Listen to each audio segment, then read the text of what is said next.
Bom, passamos então à parte de embargos de terceiro, tá? Procedimento especial aí do código. Antes de mais nada, eu vou falar aí para vocês o que seria o conceito, né? Em qual caso vai caber os embargos de terceiro.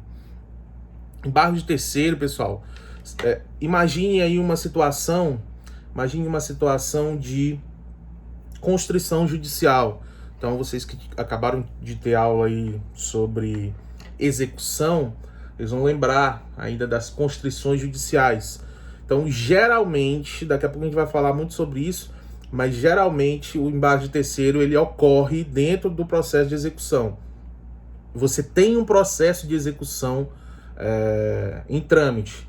E aí, dentro desse processo, como vocês sabem, é possível ocorrer aí a penhora, o arresto, o sequestro, a busca e apreensão, enfim, várias são as formas aí de constrição judicial.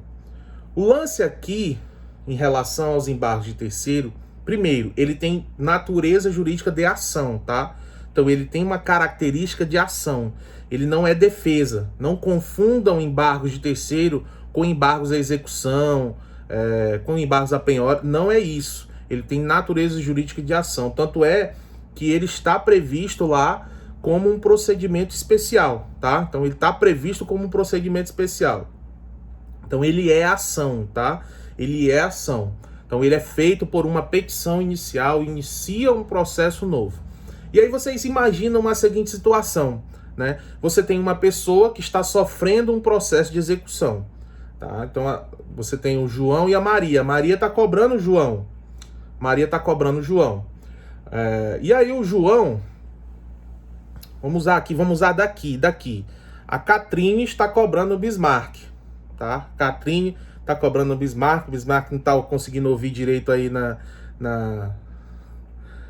nossa coisa aí, tem que comprar um fone de ouvido aí, Bismarck. Tem que botar um fone de ouvido, é melhor. Então imagine que a Catrine está cobrando um valor do Bismarck. E aí dentro dessa cobrança, desse processo de execução, a Catrine tenta fazer a penhora online, não tem nada na conta do Bismarck, não tem nada, nenhum valor. E aí você vai então para a penhora, né? E aí dentro desse sistema de penhora, a Catrine então indica que o Bismarck ele anda num carro, que o carro é dele. E aí ela pega o número da placa do carro, o modelo do carro, e aí indica esse carro para a penhora. Pois bem, o juiz defere a penhora, né? E aí o oficial de justiça vai até lá a Uninorte, enfim, no estacionamento e realiza a penhora do carro do Bismarck, né? Ocorre que, apesar do Bismarck agir como se dono fosse, na verdade o carro que ele anda é da mãe dele, tá? O carro que ele anda é da mãe dele. E aí a mãe dele, que não tem participação nenhuma nesse processo de execução, ela vai questionar, peraí, quem deve é meu filho e quem vai perder o bem sou eu? Negativo. E aí ela é um terceiro, então ela é considerada terceiro, que não tem nada a ver com o processo de execução, que não participou do processo de execução, que não é devedora, e aí ela vai poder ajuizar a ação de embargos de terceiro. Para dizer basicamente o seguinte, seu juiz, o carro é meu, não é do Bismarck, não pode ter penhora sobre esse carro, porque esse é um bem que não faz parte do patrimônio dele. Eu apenas empresto esse bem para ele ir para a faculdade. Somente isso. Fora dessa situação, o carro é meu, então não cabe aqui essa penhora. É exatamente isso. Carro no nome da mãe. Tá? Então o carro está no nome de quem? Quem é proprietário, a mãe do Bismarck. Lógico, se o carro está no nome do Bismarck, acabou. Aí você pode perguntar, mas professor, terceiro de boa fé e tal, não sei o quê. Exatamente. O terceiro, ele está sempre de boa fé nesse caso de embargos de terceiro. Por quê? Porque ele não participou, né? Ah, mas pode ser uma simulação, o carro pode ser dele, mas ele está usando um laranja. Aí é uma outra situação que a gente tem que provar é o exequente, tá? O exequente que vai ter que provar, não, mas ele está se furtando, ele está ocultando o patrimônio para não fazer o pagamento da sua dívida. Quem vai ter que fazer isso é o exequente. Quem tem que provar essa ocultação maliciosa do executado é o exequente, ok? O grande lance, então, embargo de terceiro não é difícil de você entender a essência dele. Você tem um terceiro que teve o seu bem constrito por meio de um processo, uma constrição sempre judicial, tá? Então, o terceiro teve o seu bem constrito e aí ele vai poder ajuizar o embargo de terceiro para garantir a devolução do seu bem. É importante, tá, que fique claro que vai caber embargo de terceiro, seja no processo de execução, seja no processo comum, seja até em outros ramos do direito. Então é muito comum embargo de terceiro na Justiça do Trabalho, é possível embargo de terceiro no processo penal, tá? Então, essa informação vocês não... Muita gente acaba associando embargo de terceiro a processo de execução. Não é isso. O que acontece é que é comum você ter embargos de terceiro em processo que envolvam um processo de execução. Geralmente a constrição judicial, a expropriação, a penhora, ela é feita no processo de execução, tá? Mas isso não significa que seja sempre no processo de execução, tá? Vai caber embargo de terceiro também em outros procedimentos. A segunda premissa que eu quero estabelecer com vocês também, antes da gente entrar na parte mais difícil dos embargos de terceiro, e é por isso que é tão importante essa aula, porque muita gente acaba tendo muita dificuldade com embargo de terceiro. Vocês vão perceber por quê. E por que esse tema ele é tão cobrado. Ele é campeão de ser cobrado na OAB, em concursos, enfim. Por quê? Primeiro que ele é uma petição inicial, então ele pode ser cobrado. É uma petição inicial bem interessante assim no sistema. Ele é muito cobrado em segunda fase de OAB. Mas também nós temos a questão da legitimidade. E aí na legitimidade a gente vai trabalhar de forma bem calma para tentar entender a legitimidade ativa do embargo de terceiro. Mas basicamente, né, para vocês entenderem o contexto, né, dessa ação, ela existe para isso. A segunda premissa que eu quero falar com vocês é o seguinte: é possível embargo de terceiro preventivo e repressivo. Por quê? O 674, fiquem com o código na mão aí para acompanhar, tá? O artigo 674. O artigo 674 fala sobre a possibilidade do ajuizamento de embargos de terceiro. Então, diz o 674, quem, não sendo parte no processo, sofrer constrição ou ameaça de constrição, tá? Sobre bens que possua ou sobre os quais tenha direito incompatível com um ato constritivo, poderá requerer o seu desfazimento ou a sua inibição por meio de embargos de terceiro, tá? Então, a primeira parte do 674, quando ele fala sofrer constrição ou ameaça de constrição, sofrer constrição ou ameaça de constrição, já nos leva a crer, já é uma interpretação que você retira do texto legal, de que é possível o ajuizamento dos embargos antes de feita a penhora, antes de feito o ato constritivo, antes desse ato constritivo ter se aperfeiçoado. Às vezes você tem apenas uma ordem do juiz que ainda não foi cumprida, então você está na iminência de perder o bem, você já pode ajuizar. E a parte final do 674 também, né? A parte final do 674 fala, poderá requerer seu desfazimento ou a sua inibição, tá? Então, o desfazimento é antes de ocorrido a constrição, e aí, o desfazimento é depois de ocorrido, aí você vai desfazer a constrição, e a inibição é para evitar que essa constrição seja realizada. Então, aí você tem um terceiro, por isso embargos de terceiro, um terceiro que tem o seu bem constrito judicialmente, né? De um processo, é uma constrição sempre judicial, mas esse processo ele não participou em nenhum momento desse processo, e aí ele vai poder ter, ele vai ter legitimidade para ajuizar embargos de terceiro. O parágrafo 1º, ele traz o seguinte texto legal: os embargos podem ser de terceiro proprietário Inclusive o fiduciário, então o proprietário fiduciário, né, que tem uma alienação fiduciária no seu bem, ele também vai ser legitimado para propor embargo de terceiro, e o possuidor também, tá? Então, o proprietário, terceiro proprietário, inclusive fiduciário, e o possuidor. O possuidor também tem legitimidade para propor os embargos de terceiro. Então, esta é a segunda premissa, ok? Bom, aí, pessoal, vem o grande lance aqui,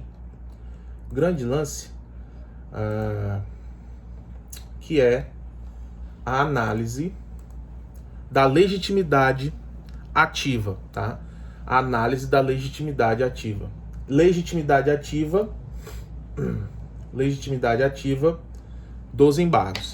Essa parte é a parte mais importante dos embargos de terceiro. Por quê? O que eu acabei de falar, seria fácil. Então você conseguiria identificar o terceiro tranquilamente. Alguém que teve o seu bem penhorado de um processo que não participou é terceiro para propor embargo de terceiro. O problema é que o código não satisfeito em complicar, ele tem que sempre complicar, né? E o problema aqui do parágrafo 2º do 674 não é nem que ele cria outras situações de caras que não são terceiros, enfim, não é nem isso, né? Tem duas situações, dois dispositivos, especificamente o inciso 2 e o inciso 4, que eles são de uma leitura muito, digamos assim, truncada, tá? Então é uma leitura quase ininteligível, né? É uma leitura difícil de você entender, tá? Então mesmo os operadores do direito, eles têm dificuldade de entender o que está escrito no inciso 2 e no inciso 4. Então é necessário que a gente tenha muita calma agora para analisar esses 4 dispositivos aqui, né? O inciso 1, o inciso 2, o inciso 3 e o inciso 4 do parágrafo 2º. E aí dentro dessa ideia, o que eu vou fazer? Eu vou tentar contextualizar os senhores, tá? Para que a gente possa, então, tentar resolver aqui essa situação da legitimidade ativa, certo? Então, o parágrafo 2º, então nós vimos aqui o artigo 674, o parágrafo 1º, dizendo que o possuidor, o proprietário, inclusive fiduciário, são legítimos, e o parágrafo 2º traz uma outra exceção, tá? Então, você sabe, o sistema de parágrafos, eles vão trazendo exceções. Então, o parágrafo 2º, ele traz a seguinte redação: considera-se terceiro para o ajuizamento dos embargos. Então, o que está daqui para baixo vai ser legitimado ativo para propor embargos à execução. Então, o primeiro inciso é tranquilo, tá? O primeiro inciso é tranquilo. Cônjuge ou companheiro, quando defende a posse de seus bens, de bens próprios, ou de sua meação, ressalvado o disposto no artigo 843. Então, eu até começo fazendo uma pergunta para vocês aqui, né? Quem é que gasta mais na relação? É o homem ou é a mulher? Catrinha, quem é que gasta mais? É o homem ou a mulher? Quem é que gasta mais? Quem é o mais gastador? Será que é o homem ou é a mulher? Mulher, óbvio. Mulher gasta mais. Mulher gasta mais. É isso? Vamos lá, então. Então tá. Então, nós temos aqui a situação, então, de João e Maria. Casados. Maria gasta muito, tem muitas dívidas, e o João, tranquilo, não gasta tanto, né? O lance aqui é o seguinte: o João, casado com Maria em comunhão, vamos colocar aqui comunhão parcial de bens, que é o regime de casamento mais comum. E a Maria, ela começa a gastar demais, e a renda da Maria, então, as dívidas que ela está contraindo são da empresa dela. Então vamos colocar que a Maria, ela tem uma empresa. E aí essa empresa desde antes do casamento, né? Então é uma empresa que ela já tinha antes do casamento com o João. Então o João, tranquilo, Maria é gastadora.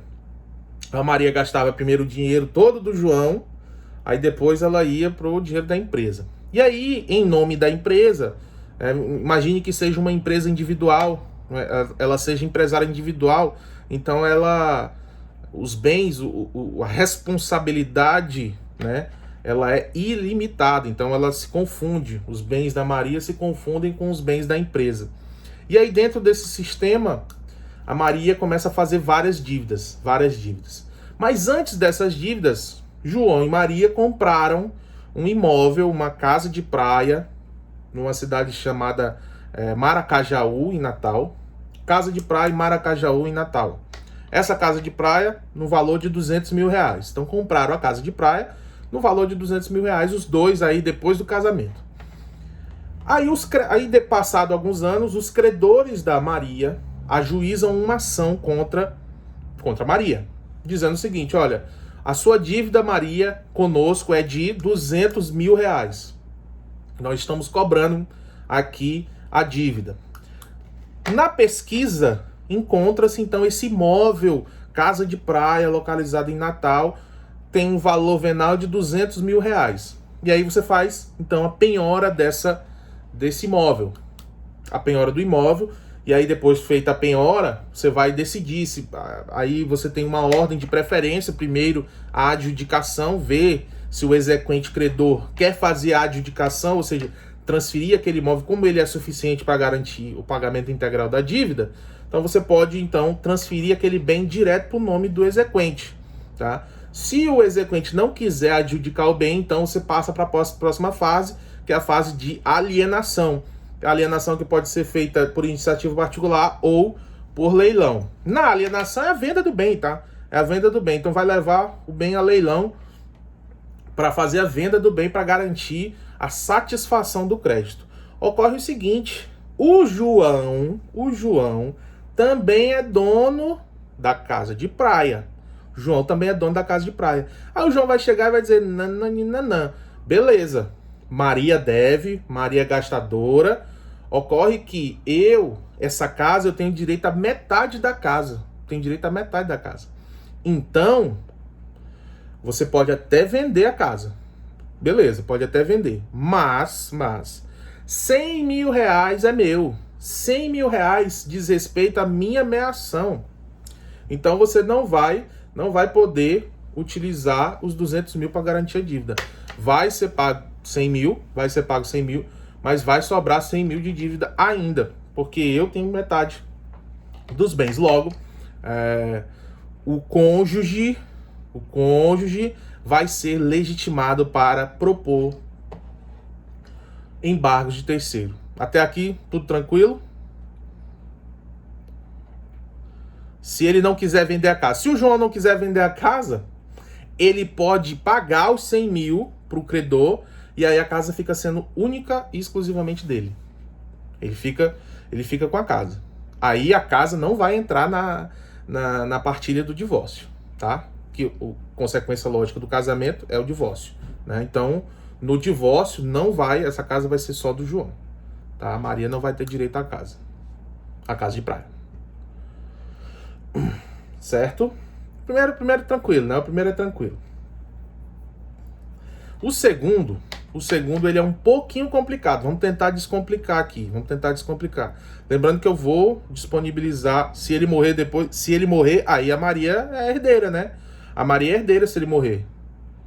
Ela vai receber o patrimônio. Ela concorre com os outros herdeiros, mas ela também é herdeira. Tá? Não é diferente da situação, tipo, separação total de bens. O que é teu, o que é meu. Participação final dos aquestos, por exemplo, regime de casamento que quase ninguém conhece. O que é seu, que você compra, bota no seu nome é seu, o que eu compro, boto no meu nome é meu. É o melhor regime de casamento de todos. Aí, se um cônjuge morre, o outro é herdeiro dele. Não importa o regime de casamento. Ok? Bom, o inciso 2, ele fala o seguinte: o adquirente de bens cuja constrição decorreu de decisão que declara a ineficácia da alienação realizada em fraude e execução. Da leitura do dispositivo, você vai ter certa dúvida, tá? Por quê? Porque é um dispositivo que utiliza termos jurídicos, termos que não são muito comuns. Então você tem que entender o contexto deste inciso, tá? Para que vocês consigam entender o que ele quer dizer. Tá? Então vamos imaginar a seguinte situação. Eu, Marcos, compro um carro do Bismarck. Então o Bismarck me vende um carro, tá? Bismarck me vende um carro. Ocorre que contra o Bismarck, a Taimara já tinha um processo de execução contra o Bismarck. Já tinha um processo. Então eu comprei o carro do Bismarck. Eu não sabia que ele tinha um processo de execução contra ele. Sou o terceiro de boa-fé. E a Taimara tinha um processo contra o Bismarck de execução por quantia certa. Qual é o nome do instituto quando o cara que está sendo executado começa a se livrar dos bens? Exatamente, fraude à execução, tá? Fraude à execução. Então ele está cometendo fraude à execução. E eu, não tenho nada a ver com isso, comprei o carro de boa fé. Aí a Taimara descobre isso e informa o juiz que o Bismarck está cometendo fraude à execução. E aí o juiz vai e anula o negócio jurídico. Ele anula o negócio jurídico, dizendo o seguinte: olha, isso é fraude à execução, causa de anulabilidade, estou anulando o negócio e apreendendo o bem. Sendo que aquele carro já estava no meu nome no nome de Marcos já, tá? Então já tinha passado o carro pro meu nome, já estava tudo ok. E aí vem o juiz e diz: olha, anula o negócio, foi fraude à execução, devolva o bem, apreenda o bem. E eu, Marcos, terceiro, não fui intimado desse processo de fraude à execução, vou poder ajuizar, então, os embargos de terceiro, tá? É exatamente isso que o inciso 2 quer dizer, ó. Adquirente de bens cuja constrição decorreu de decisão que declara a ineficácia da alienação realizada em fraude à execução. Alienação, venda, ineficácia da venda realizada em fraude à execução, tá? Então, seria exatamente isso. O terceiro, de boa-fé, né? Ele pode, inclusive, o argumento dos embargos de terceiro vai ser que eu sou o terceiro de boa-fé, então eu vou poder ajuizar esses embargos, ok? Beleza até aqui, pessoal? Fiquem acompanhando, acompanhem o texto legal, tá? Depois eu vou disponibilizar essa aula no YouTube também, tá? Caso alguém tenha problemas, pode acessar pelo YouTube. E aí no YouTube você pode acelerar, pode... enfim, tem mais opções. Beleza? O inciso 3 fala o seguinte: aqui você vai precisar de um conhecimento prévio de um instituto, né, que é a desconsideração da personalidade jurídica. A desconsideração da personalidade jurídica, geralmente você estuda em várias disciplinas diferentes. Você começa estudando ela em direito civil, né, quando lá em direito civil 1, quando você estuda pessoa jurídica, e aí você estuda a desconsideração da personalidade jurídica, porque vocês sabem, né, pessoa jurídica é uma coisa, pessoa física é outra, e aí dentro desse sistema de pessoa jurídica sempre tem uma pessoa física por trás. Não significa que aquela pessoa seja a empresa, né? Salvo no caso do empresário individual, a pessoa ela tem uma proteção, um manta que vai defender o patrimônio dela enquanto sócio. E aí você acaba estudando desconsideração da personalidade jurídica dentro do direito civil. Aí em processo civil 1, geralmente, processo civil 1, TGP, enfim, vocês estudaram intervenção de terceiros, tá? E aí sim, intervenção de terceiro, por quê? Porque a desconsideração da personalidade jurídica, ela é uma das formas de intervenção de terceiro, né? O incidente de desconsideração da personalidade jurídica é, hoje, uma modalidade de intervenção de terceiro. E aí depois você estuda novamente em direito empresarial a figura da desconsideração. Então, eu não vou falar tanto sobre desconsideração, mas a desconsideração é basicamente eu vou fazer um resumo aqui para vocês, tá? O credor, o empresário usa a empresa para fazer as dívidas, quem deve é a empresa, e aí ele pega o patrimônio da empresa e esconde todo no seu patrimônio particular. Quando você vai cobrar a empresa não tem nada.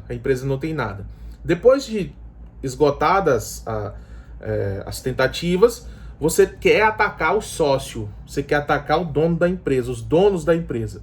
Mas isso não é automático, tá? Você tem que abrir um incidente processual chamado de incidente de desconsideração da personalidade jurídica. E aí você vai atacar os sócios, né? E os sócios vão se defender nesse incidente. Você vai atacar os sócios, vai tentar receber o valor devido. O lance aqui, pessoal, é o seguinte. O inciso 3, ele fala o seguinte: quem sofre constrição judicial de seus bens por força de desconsideração da personalidade jurídica de cujo incidente não fez parte. Vejam bem, então imagine uma situação em que você tem 4 sócios na empresa, 4 sócios. A empresa, ela está sendo cobrada. E aí o juiz, então, acolhe o incidente de desconsideração da personalidade jurídica e vai atacar o patrimônio desses 4 sócios. Só que no incidente de desconsideração, só 3 participaram. Somente 3 participaram desse incidente. O 4º sócio não foi intimado. Ele não fez parte do incidente. E aí, quando o juiz vai mandar penhorar as contas, a penhora online, vai ser na conta dos 4. Vai ser na conta dos 4 sócios. Daí surge a possibilidade de embargos de terceiro daquele sócio que não fez parte do incidente, que não foi intimado para exercer o contraditório formal e material ou ampla defesa no incidente, tá?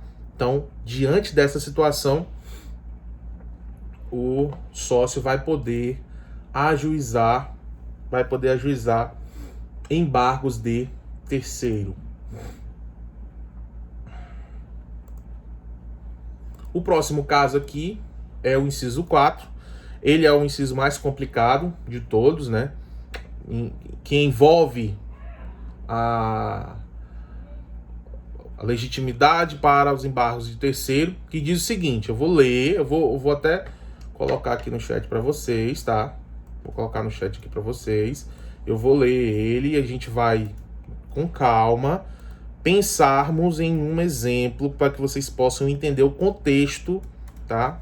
Para que vocês possam entender o contexto. Então, o inciso 4 fala o seguinte: o credor, com garantia real para obstar expropriação judicial do objeto de direito real de garantia, caso não tenha sido intimado, nos termos legais dos atos expropriatórios respectivos. Você vai ler esse inciso, vai pensar o seguinte: o que eu estou fazendo na faculdade? Estou no 8º período de direito. E eu leio o negócio e não entendo nada. Não sei nem o que está sendo escrito aqui. Não estou entendendo nada. Eu vou desistir do curso. Provavelmente você vai pensar isso porque foi o que eu pensei, tá? Foi o que eu pensei quando eu li esse artigo ainda no código passado. O credor com garantia real, aí você sabe que porra é essa de garantia real, né? Inclusive, garantia real vocês já sabem porque já estudaram direitos reais, né? Mas é uma parte difícil de direito civil, entendo. E aí, atos expropriatórios, que é isso? Mas vocês já estudaram isso e lá em processo de execução, os atos expropriatórios. Mas a linguagem do inciso 4, ela é uma linguagem mesmo truncada. Então você pensa logo em desistir. Vou desistir desse curso porque eu não estou entendendo nem o que eu estou lendo no artigo. Imagina se eu vou algum dia conseguir êxito na vida, né, como advogado, ou se eu vou passar em algum concurso. É impossível se eu não conseguir entender. Fiquem tranquilos, porque existem muitos advogados que não sabem o que é esse inciso. Existem muitos juízes que não sabem o que é esse inciso. Então, é muito comum isso acontecer, tá? Então, não é só... Não, desculpa. Não é só os acadêmicos... corona. Não é só os acadêmicos que têm dificuldade em determinados dispositivos do código. Ainda mais dispositivos que não têm muita aplicação corriqueira. Então, é possível acontecer essa situação. Aí a gente vai pensar num exemplo aqui. Lendo o artigo, vamos pensar num exemplo. Vamos pensar num exemplo que envolva esse artigo. É até difícil você pensar no exemplo aqui, tá? Mas vamos lá, vou escolher aqui agora o Leonardo aqui. O Leonardo que se manifestou aqui, que é a vida, né? A vida de estudante de direito, né? De não entender porra nenhuma. Às vezes reclama, meu Deus, não tô entendendo nada. Normal isso acontecer, tá? Então, vamos supor o seguinte. Eu, Marcos, empresto um dinheiro pro Leonardo. Então, Leonardo chega para mim e fala: professor, eu tô precisando de 100 mil reais, você pode me emprestar? Eu vou dizer, beleza, me dá a tua conta aí, eu vou te emprestar. Só que é o seguinte, eu posso, isso é um contrato de empréstimo, tá, pessoal? Previsto no código. Aí, o que vai acontecer? Eu vou dizer assim pro Leonardo: Leonardo, beleza, eu te empresto, só que eu preciso de uma garantia. Eu preciso de uma garantia que você vai me pagar. O que você pode me dar em garantia? Para que a gente possa gravar um ônus, né, nesse bem em garantia. Ele vai dizer assim: professor, é o seguinte, eu tenho... A minha palavra. A palavra não vale nada, a tua palavra. Eu tenho um apartamento no Manuel Julião. Tem um apartamento no Manuel Julião, um apartamento bom, tá valendo 100 mil o apartamento. Aí, eu vou dizer, então beleza. Então vamos colocar um ônus lá no apartamento. Você vai estar dando um apartamento em garantia diante desse empréstimo. E aí, se você não me pagar, então a gente estabelece uma forma de pagamento. Se você não me pagar, eu vou pegar o apartamento para mim. O Leonardo diz, beleza, tranquilo, fechado. Transfiro o dinheiro e aí o apartamento fica dado em garantia. Imagina, aí esse inciso ele é diferente porque ele não envolve constrição de terceiro, tá? Mas como o código diz que é considerado terceiro, a gente tem que considerar ele como terceiro. Mas vamos lá. Então, essa primeira parte vocês entenderam, né? Eu, Marcos, emprestei o dinheiro pro Leonardo, ele me deu o imóvel em garantia, tá aqui tudo bem. Aí, quem é que tá aqui? Jocicleide. A Jocicleide ajuiza uma ação de execução contra o Leonardo. Tá? Ela ajuiza uma ação de execução contra o Leonardo. Aí, a Jocicleide fala, olha, o Leonardo tá me devendo 100 mil, porque ele saiu fazendo esse empréstimo com todo mundo, né? E aí a Jocicleide apresenta um pedido de penhora do imóvel que ele deu em garantia para mim, Marcos. Vejam que comigo, no nosso contrato, o Leonardo não está em mora, ele tá tranquilo, ele tá pagando. Então eu não posso cobrar nada, tá? Não posso cobrar nada. Mas com a Jocicleide, ele tá devendo, então ela ajuizou uma ação de execução, foi para a fase de penhora, penhorou o apartamento. Aí a primeira fase da penhora vai perguntar para a Jocicleide se ela quer adjudicar o bem, que é ficar com o bem em troca da dívida, basicamente assim. Ela vai dizer, não, eu não quero apartamento do Manuel Julião, não, eu quero vender esse apartamento, eu quero que ele vá para leilão. Né, que aí é a fase de alienação, que pode ser por iniciativa particular ou por leilão. Geralmente as pessoas preferem um leilão, tá? Não vai para leilão. Beleza, tranquilo. Estão acompanhando o raciocínio? No leilão, obrigatoriamente, eu, Marcos, tenho que ser intimado, tá? Tenho que ser intimado. Por quê? Porque existe um direito real de garantia gravado no imóvel. E aí, qual é a consequência disso? Eu tenho direito de preferência. Então eu tenho que ser intimado para ir ao leilão para ver se eu vou querer adquirir o imóvel. Para ver se eu vou querer comprar aquele imóvel. Ora, se eu tenho um ônus gravado nele, significa que eu tenho interesse nele. Se o Leonardo não me pagar, significa que eu vou querer ele. Se esse imóvel ele é retirado, ele é penhorado, eu tenho que ser intimado. É lógico, pessoal, que um imóvel gravado com um ônus real de garantia, ele pode ser penhorado, tá? Ele pode ser penhorado, desde que o Leonardo substitua o bem dado em garantia, ou então pague a dívida, já que não tem mais bens em garantia. Então, só que o problema aqui é o seguinte, eu, Marcos, tenho que ser intimado para o leilão. Se eu não for intimado para o leilão, sabe o que vai acontecer? Eu vou poder ajuizar embargos de terceiro. Só que os embargos de terceiro, nesse caso do inciso 4, é muito vamos dizer assim, estranho. Por quê? Eu vou ajuizar embargo de terceiro somente para dizer o seguinte: olha, eu quero anular esse leilão porque eu não fui intimado do leilão. Tá? Eu não perdi o meu bem, eu não tive meu bem constrito, eu não sou terceiro, nada disso. Mas como o código diz que eu vou poder fazer isso, eu vou poder fazer, tá? Então é por isso que isso pode ser um pouco difícil. Agora vamos ler o artigo de novo. Vamos ler o artigo de novo e aí a gente vai tentando traduzir isso que está escrito aqui, que eu sei que quando vocês leem como se fosse árabe, né? Vamos tentar traduzir o árabe aqui. Então, o credor Marcos, com garantia real para obstar a expropriação judicial, com garantia real, então o Leonardo me deu em garantia, ok? E eu tenho o direito de obstar a expropriação, de obstar o leilão, de chegar lá e falar, olha, eu tinha que ser intimado do leilão. Então, Marcos, com garantia real para bloquear, para parar a expropriação judicial do objeto de direito real de garantia, caso não tenha sido intimado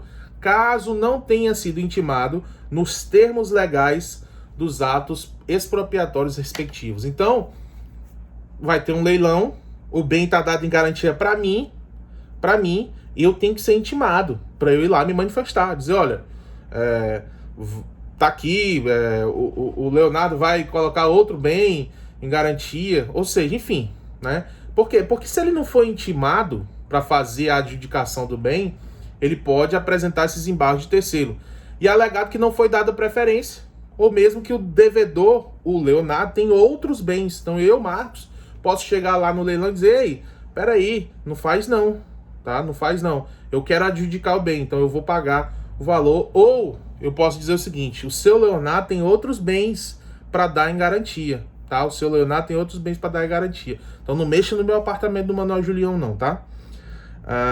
Lógico, vai precisar de advogado. Para fazer embargo de terceiro, todos os procedimentos especiais vai precisar de advogado, tá? Com certeza. E dos bons. Vai precisar dos bons, porque é um pouco complicado aqui essa questão dos embargos de terceiro. Então, seria isso, pessoal. Em relação à parte de legitimação ativa, seria isso, tá? Beleza? Alguma dúvida aí?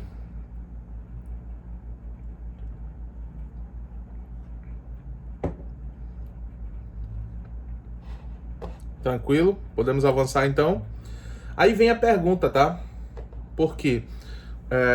Você tem uma situação de constrição de um bem. Agora a gente volta a trabalhar com a normalidade. Voltamos a trabalhar com a penhora de um terceiro no caso ordinário lá do caput do 674.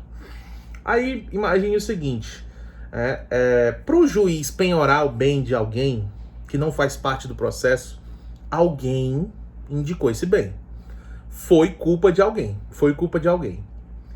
E aí, qual é a consequência jurídica disso? Tá? Qual é a consequência jurídica?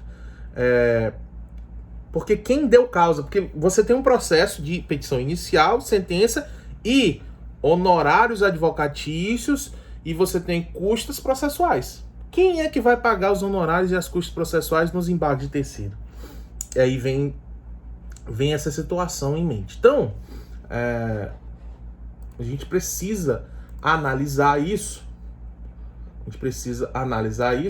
Com base nessa premissa, tá? De quem seria a culpa que ocasionou os embargos de terceiro. Às vezes a culpa é do próprio embargante, que comprou o bem de alguém, mas não passou para o seu nome, por exemplo. Então, imagine, comprei a moto do Leonardo devedor, demorei a passar para o meu nome, e aí os processos de execução ali começam a bombar, e aí a moto dele é penhorada. A moto que já está em minha posse, mas que eu ainda não passei para o meu nome, acaba sendo penhorada, tá? E aí, nesse caso, eu vou ser o embargante. Tá? Eu vou embargar. Eu sou o terceiro. Comprei a moto do Leonardo. Não passei pro meu nome. E aí o Leonardo acabou perdendo a moto lá no bloqueio. No bloqueio judicial do processo de execução que ele respondia. Mas imagine que não foi caso de fraude à execução. Nesse caso, eu vou poder ajuizar embaixo do terceiro, porém, e aí eu posso até reverter essa situação provando o seguinte: olha, a venda da moto foi antes do processo de execução. Então ele não estava se furtando, não, ele não estava ocultando o patrimônio maliciosamente, dolosamente. A culpa foi minha, que não passei a moto pro meu nome.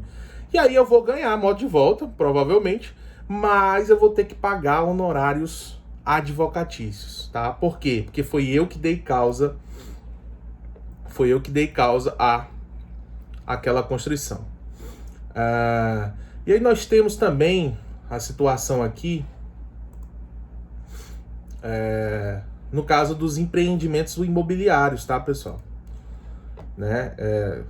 Nós temos a súmula 308 do STJ que diz o seguinte: a hipoteca firmada entre a construtora e o agente financeiro, anterior ou posterior à celebração da promessa de compra e venda, não tem eficácia perante os adquirentes do imóvel. Vou colocar essa súmula no chat aqui. Vou colocar essa súmula no chat e aí a gente vai entender um pouco melhor ela, tá?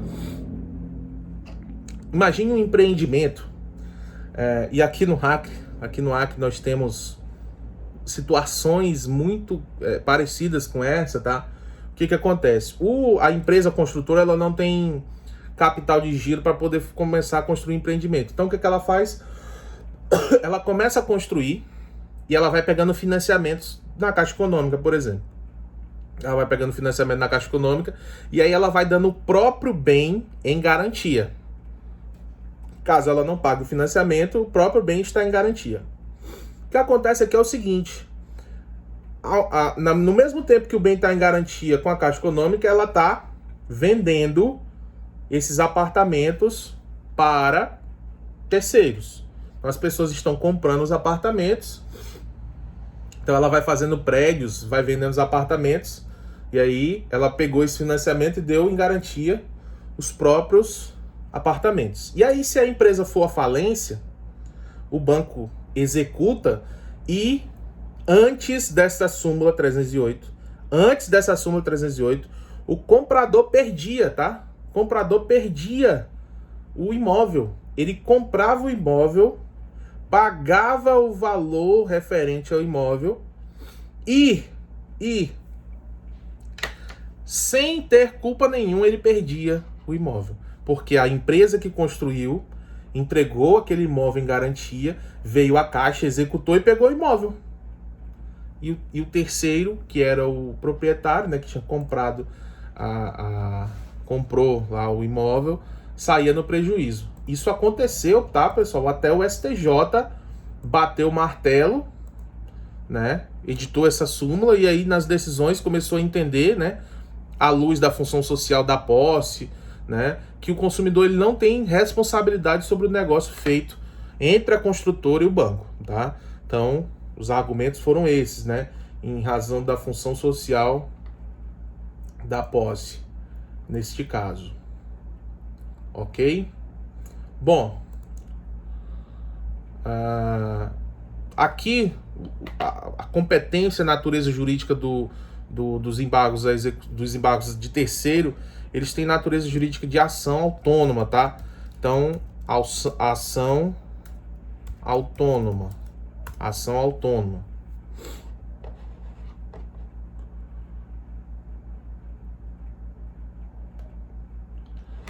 Ela é uma ação autônoma, porém, ela vai ser distribuída para o juízo que determinou a constrição. A chamada conexão. Então, ela não vai ser distribuída por dependência, tá? Ela vai ser distribuída por conexão. Muito cuidado com isso, tá? Muito cuidado com isso. Não é um processo distribuído por dependência. Porque o processo distribuído por dependência, você tem o processo principal aqui e ele é um anexo. e os embargos de terceiro não são anexos. Ele é uma petição inicial e aí o juiz fica prevento para julgar, né? Porque foi ele que determinou a constrição, ok? Isso está previsto no artigo 676 do CPC. Bom, aí a gente chega então na parte da legitimidade passiva. Está prevista no 677, tá? No 677, parágrafo 4º, 677, parágrafo 4º, que diz o seguinte, parágrafo 4º. Será legitimado passivo o sujeito a quem o ato de constrição aproveita, assim como o será seu adversário no processo principal, quando for sua a indicação do bem para a constrição judicial. Então, o que eu vou fazer aqui? Vou criar um exemplo para vocês entenderem. Então, coloquem aí no artigo 677, parágrafo 4º, tá? Parágrafo 4º. Parágrafo 4º. Tá? Então, vamos imaginar o seguinte. Eu vou até começar a digitar esse exemplo para disponibilizar para vocês aí, tá? Porque é mais um caso. Eu vou fazer isso, eu vou digitar os exemplos que nós criamos aqui para todos esses incisos. Vou disponibilizar depois para vocês de forma escrita para ficar mais fácil para estudar depois, tá? Mas a aula vai estar disponível aí também, caso vocês queiram depois assistir novamente, até porque, né, o quórum aqui está complicado, justamente pelo fato de que a internet não tem sido muito boa esses dias. Então, Marcos ajuizou a ação contra quem é a vítima da vez? Francisco. Pronto. Marcos ajuizou a ação contra o Francisco André. Marcos ajuizou a ação contra o Francisco André para cobrar um crédito. Então, eu ajuizei uma ação contra o Francisco André para cobrar um crédito. Deixa eu voltar aqui. O Francisco André, que é réu na ação, vejam bem, prestem bastante atenção agora, tá? O Francisco André, que é réu na ação, ele indicou como bem para ser penhorado, porque o réu na ação, ele tem o dever de indicar bens penhoráveis, né? Bens passíveis de penhora. Então, o Francisco André, nesse caso, ele indicou um bem para ser penhorado, um imóvel, por exemplo, que na verdade pertence a Josicleide. Nós temos uma relação processual complexa. Eu, Marcos, ajuizei uma ação de execução contra o Francisco André. Nessa execução, na fase em que ele deve apresentar bens passíveis de penhora, ele apresenta um imóvel pertencente a Josicleide, tá?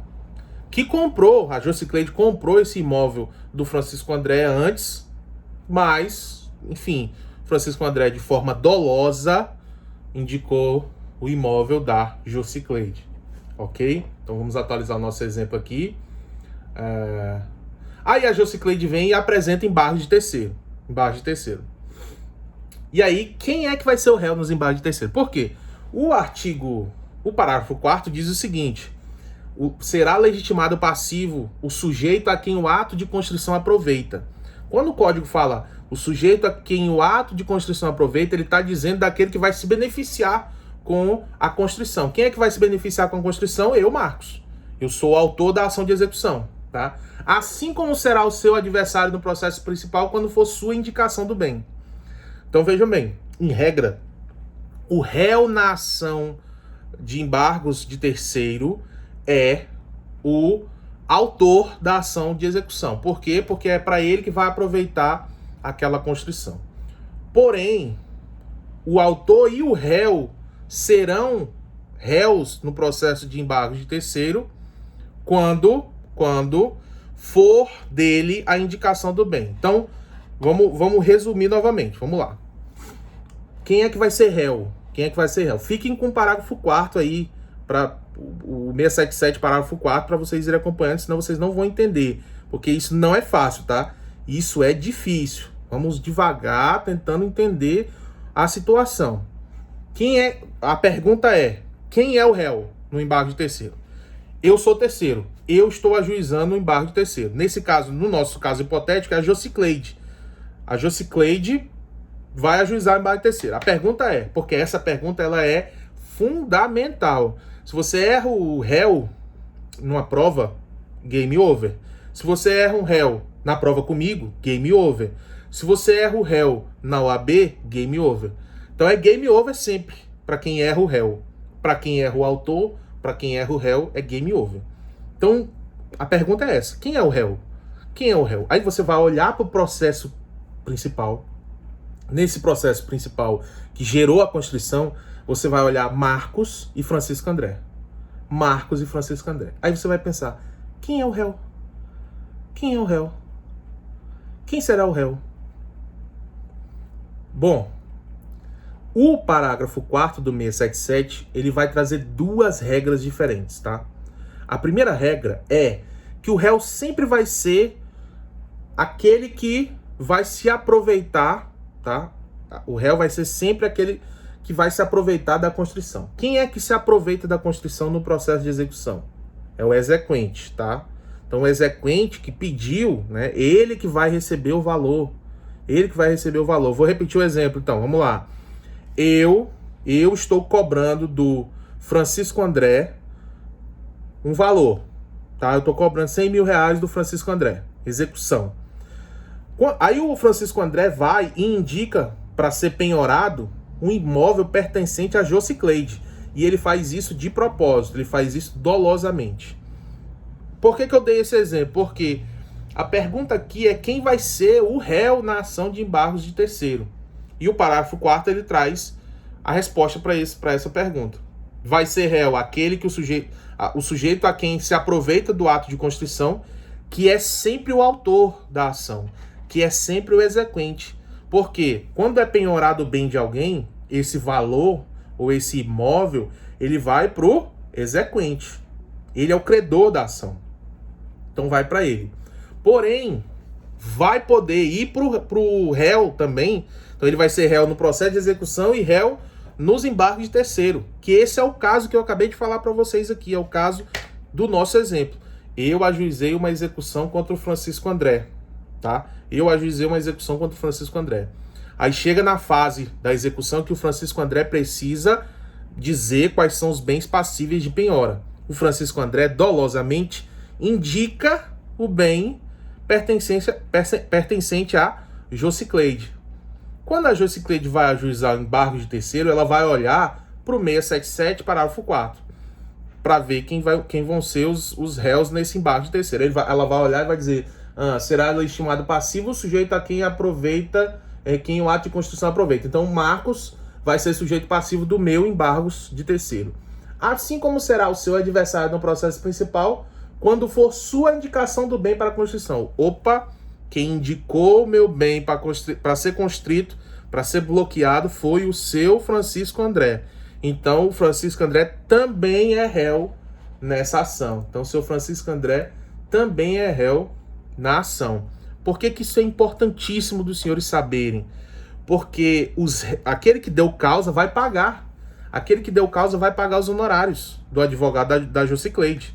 E eu, Marcos, que sou o autor, que não tenho culpa de nada, vou ser apenas réu porque o código manda que eu seja réu.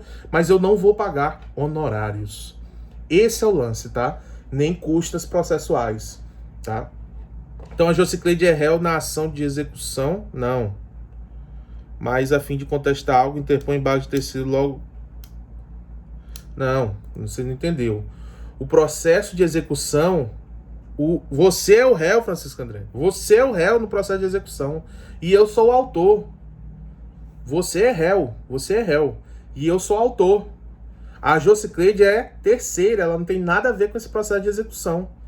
Aí você, Francisco André, porque ele foi safado. Exatamente, ele foi safado. Isso é a safadeza. E o código pune quem é safado. Vagabundo, entendeu? Aí o Francisco André, na malandragem, vou indicar um bem aqui, que era meu, mas que eu já vendi para Josicleide há muitos anos, mas eu tenho um documento aqui que diz que é meu, vou indicar esse bem, e aí foda-se o resto, entendeu? Aí, quando a Josicleide se dá conta disso, aí ela vai ver o processo de execução e vai ver que quem indicou o bem à penhora foi Francisco André. Ela, mas esse Francisco André é muito sem vergonha, ele vai ser réu na ação de embargos de terceiro também, e ele vai pagar custas e honorários. Beleza? Tranquilo?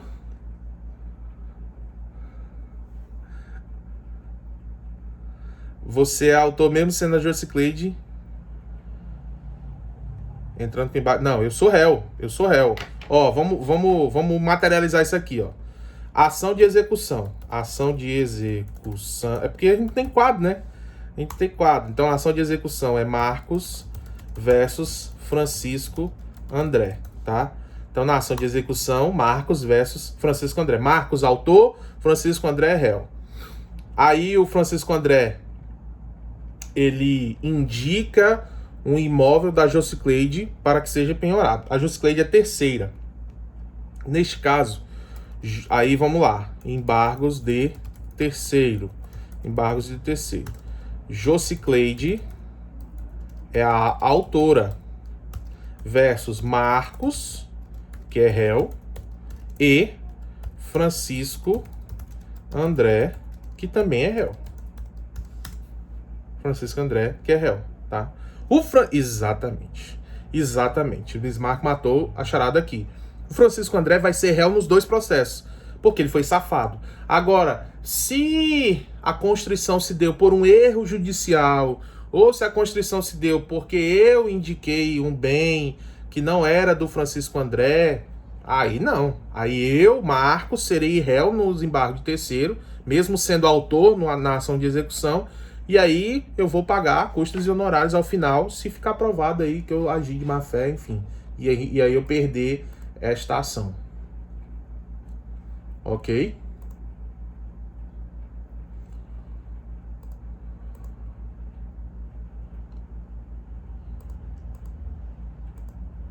Vamos ver o que a gente tem mais aqui. Nós temos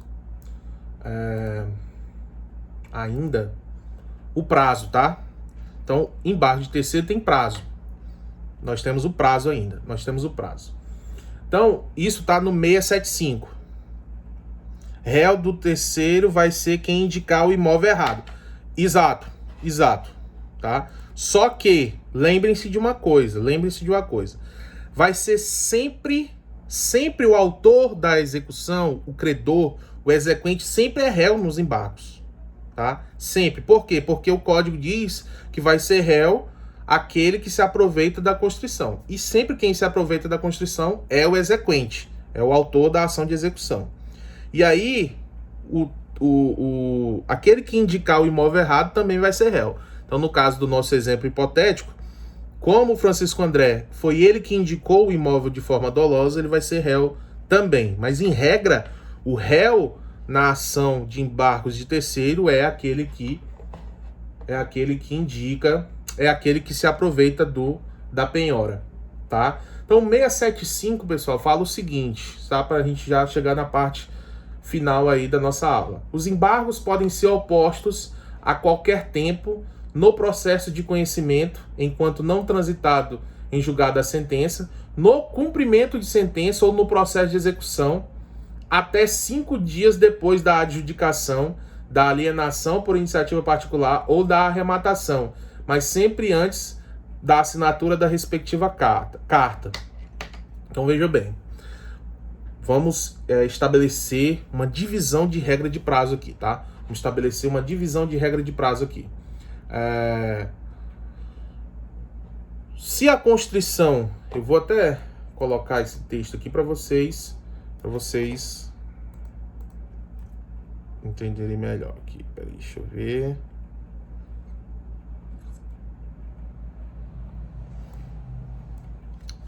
Perdão, peraí.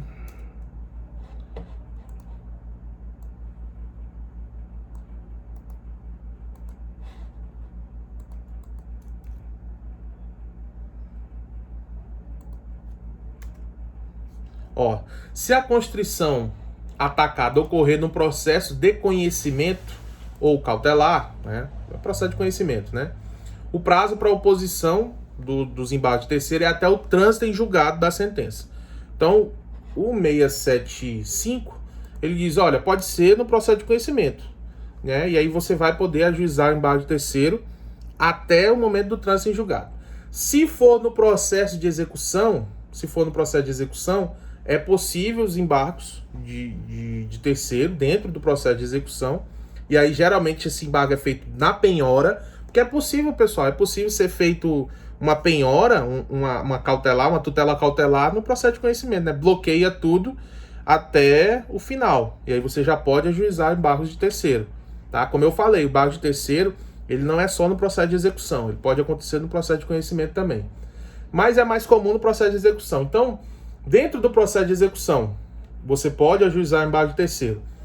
É possível a oposição de embargos até 5 dias depois da arrematação ou adjudicação. Então, foi feito o leilão, tá? Já está lá para leilão, já está lá para adjudicação, para mudar. Aí você tem 5 dias para opor embargos de terceiro, tá? Esse prazo é um prazo decadencial. Prazo decadencial. Prazo decadencial. O que isso significa? Você vai perder literalmente o direito. Você não perde apenas a pretensão.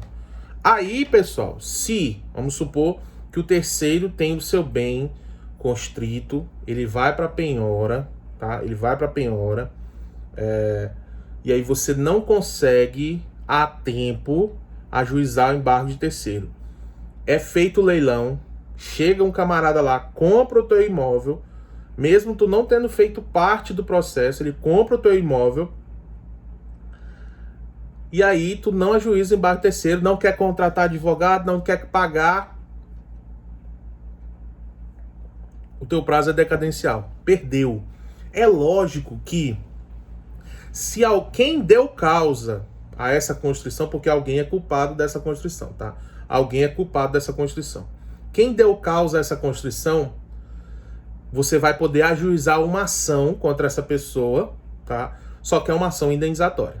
Uma ação para ela pagar perdas e danos por ter causado essa constrição. Porém, o prazo é decadencial, então cuidado aí em relação ao prazo, ok?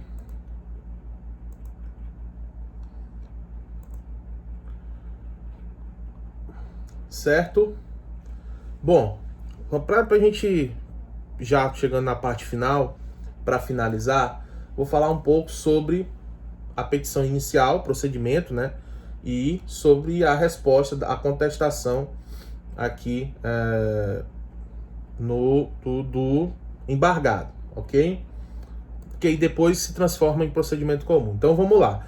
A petição inicial, ela está prevista, dos embargos de terceiro, ela está prevista no 677. Então se você vai fazer uma prova, né, você não vai fundamentar os embargos de terceiro nos termos do artigo 319. Você vai fundamentar esses embargos nos termos do artigo 677, ok?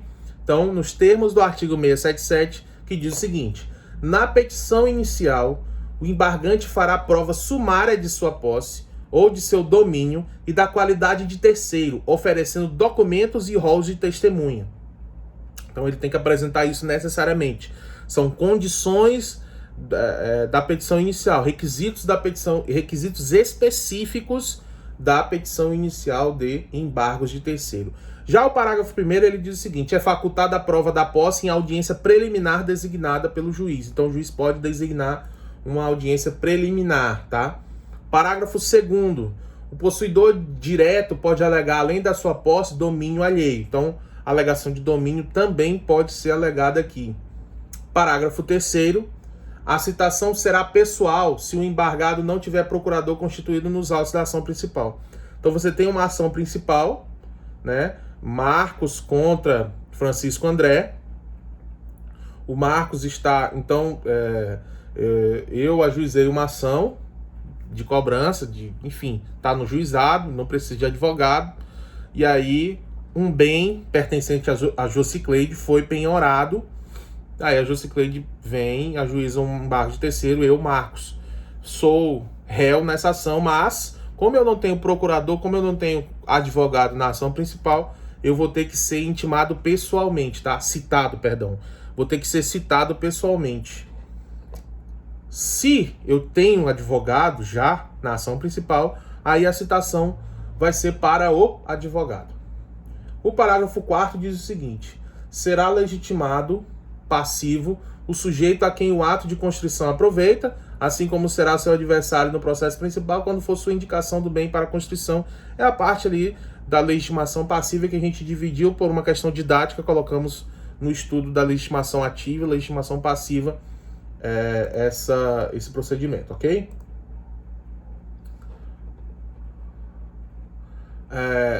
E aí nós temos que estabelecer algumas premissas sobre essa petição inicial. A primeira, o rol de testemunhas, você tem que arrolar ela na petição inicial, tá? Por quê? Porque não tem saneamento aqui. Então, obrigatoriamente você tem que indicar o rol de testemunhas, porque se você não indica, vai ocorrer preclusão temporal, tá? Então, essa é uma primeira premissa da petição inicial. O rol de testemunhas, se não for colocado o rol de testemunhas na petição inicial, nós temos a figura da preclusão temporal, tá? E aí, sobre o valor da causa na petição inicial, também muito importante, tá? Vou colocar o texto aqui para vocês no chat, tá? Então, a doutrina, pessoal, ela costuma dizer o seguinte: o valor da causa é o valor do bem que se pretende liberar, tá? Então, foi penhorada uma casa no valor de 100 mil, o valor da causa vai ser 100 mil, tá? Salvo se o valor do bem for superior ao valor da execução, caso em que os embargos, o valor da causa nos embargos vai ser o valor da execução. Então vamos imaginar o seguinte: tem uma casa de 100 mil penhorada, tá? E a execução é de 200 mil. Aí eu vou ajuizar a ação e aí o valor da causa vai ser 100 mil, que é o valor do bem. Vamos supor o seguinte: o valor do bem é 200 mil e o valor da execução é 100 mil. Neste caso, o valor da causa nos embargos de terceiro vai ser o valor da execução. Por que isso? Por que tem essa regrinha? Porque, com base no princípio da menor onerosidade do executado e, princípios de proporcionalidade, não é justo que você cobre honorários, porque os honorários vão ser cobrados aqui em cima do valor da causa, tá? E as custas processuais vão ser em cima do valor da causa. Não é justo que você utilize parâmetros maiores. Se a execução é 100 mil e o imóvel é 200 mil, você usa o valor da execução, porque ela é menor. Se o valor do imóvel é maior ou igual, você usa o valor do imóvel, tá? Então, nós temos essa regra aí sobre prazos e também sobre valor da causa, regra sobre petição inicial e assim sucessivamente. Aí tem a possibilidade de deferimento de tutela, de evidência, tá? Tutela em caráter de antecipação de tutela, você recupera o bem.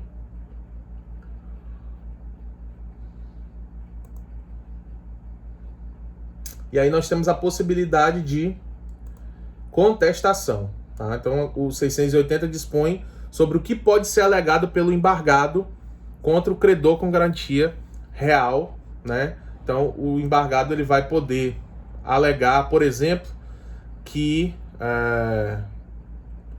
o título é nulo, por exemplo, né? Não vai obrigar terceiro, então você pode alegar uma nulidade de título. Outra coisa é dada em garantia, você pode indicar outro bem do devedor, enfim. Várias são as possibilidades aqui, tá? Ok? Dentro dessa sistemática, pessoal, nós encerramos por aqui, né? Qualquer dúvida, vocês podem, por favor, aí deixar os comentários aí ou então me mandar mensagem depois que eu vou responder.